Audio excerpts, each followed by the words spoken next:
कि ऐसी परिस्थितियां ना बने, लेकिन अगर बनती हैं तो क्या चाइना को मुंहतोड़ जवाब देने में राफेल आपको किस हद तक लगता है कि सबसे ज्यादा कारगर हो सकता है? देखिए, मैं आपको ना बड़ा रेशनल सोचने के लिए कहूंगी, क्योंकि उपाध्याय जी बड़ी जनरल सी बातें कर रहे थे।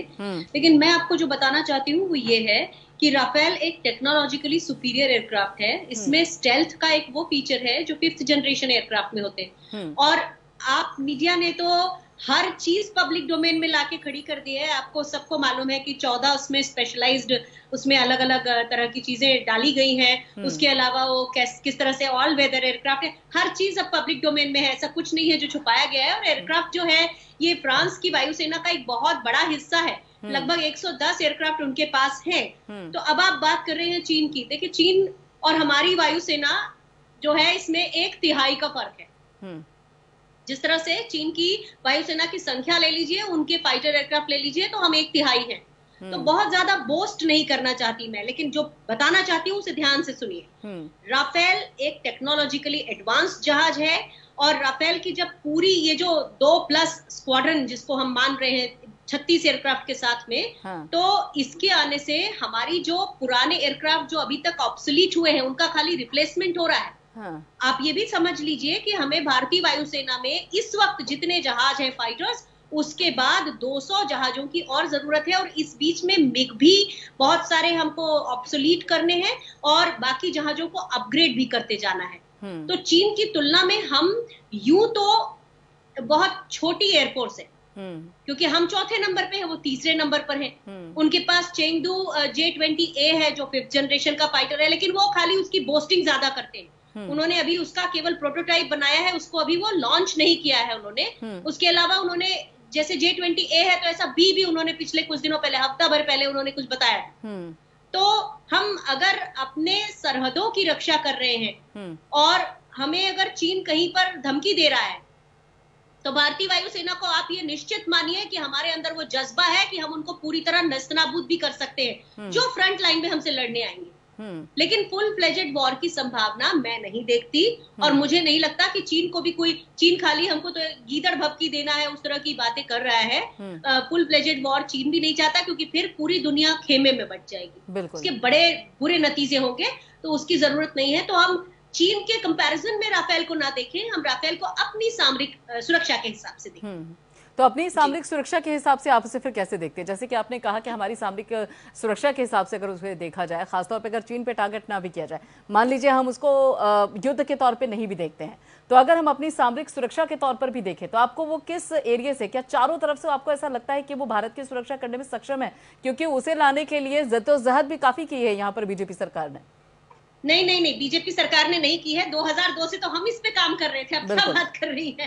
आप लोगों को थोड़ा सा अपना जनरल नॉलेज और थोड़ा बढ़ाइए, क्योंकि कोई भी परचेज जो होती है उसकी जो कंसीव होती है वो 10 साल पहले होती है। मुझे याद है कि 2001 में जो सरकार थी उस समय हमें मिराज का एक अपग्रेडेड एडवांस वर्जन लेना था, तो उन्होंने लेने की हिम्मत नहीं की। उन्होंने दोबारा उसको टेंडरिंग स्टेज में डाला और उसके बाद जो सुखोई आए हैं हमारे, वो 90s के कॉन्ट्रैक्ट के हैं।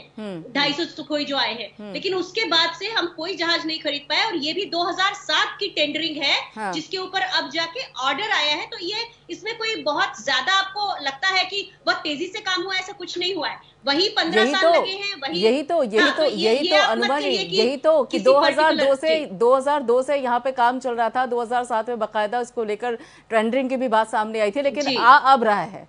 और उसको देखते हुए काम इसको बहुत पहले से इस पर चल रहा था कि इसको लाया जाए, लेकिन लाया तभी नहीं गया था। गवर्नमेंट बीजेपी की आई, तब कहीं जाकर इस पर पूरी तरह से जद्दोजहद शुरू हुई और उसमें भी कांग्रेस बीजेपी को लगातार घेरती भी नहीं थी इस मुद्दे को लेकर। नहीं, मैं आप मुझसे गलत एजेंडा नहीं कहलवा पाएंगी।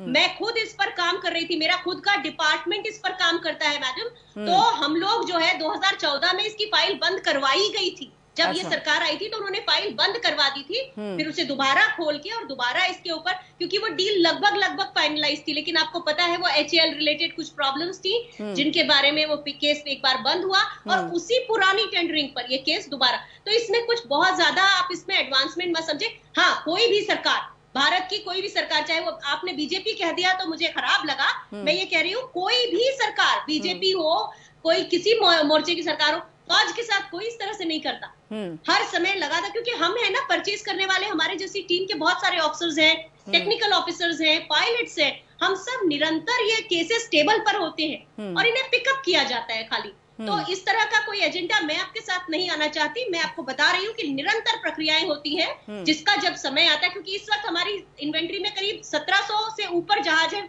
उसमें फाइटर्स भी 600 है, 6000 है, 600 है। तो ये कहां से आए?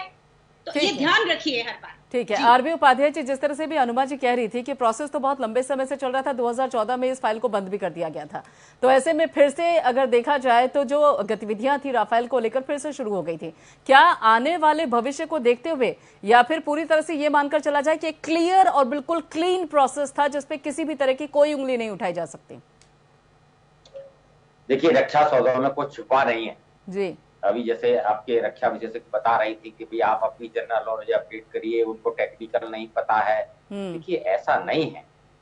जब भी रक्षा सौदे होते हैं तो ये छुपा नहीं है किसी से, बिल्कुल, कि भी एक बहुत बड़ी लॉबी काम करती है रक्षा सौदों। बिल्कुल, शायद वही कहने से थोड़ा डर भी रही, वो जुड़ी हुई है उसके साथ, एक्चुअल वो उस टीम के साथ जुड़ी हुई है। तो बेटर, और मैं तो ये मानूंगा कि जो हिंदुस्तान जिस तरीके से तरक्की कर सकता है, जिस तरीके से रक्षा क्षेत्र में आत्मनिर्भर हो सकता है, उस आत्मनिर्भरता में भी अगर कोई बाधा है, कोई रोड़ा है, तो यही एक्चुअल में कहीं ना कहीं जो एक हथियार लॉबी है। अब देखिए, एक तरफ आप कहते हैं वो निरंतर प्रक्रिया है, दूसरी तरफ आप कहते हैं 15 साल लग गए। 15 साल में तो एक नई जनरेशन पैदा हो जाती है कि नई टेक्नोलॉजी अपडेट उस चीज को कर देती है, और 15 साल में टेक्नोलॉजी पुरानी हो जाती है। और आप एक टेक्नोलॉजी परचेज करने के लिए 15 साल लगाएंगे तो देश की रक्षा के साथ खिलवाड़ नहीं है, क्या कर सकते हैं? जाहिर सी बात है। मुद्दा यही होना चाहिए, क्योंकि कोई सरकार आज तक इसे छोटा नहीं कर पाई है, इस ड्यूरेशन को अभी तक नहीं कर पाई है।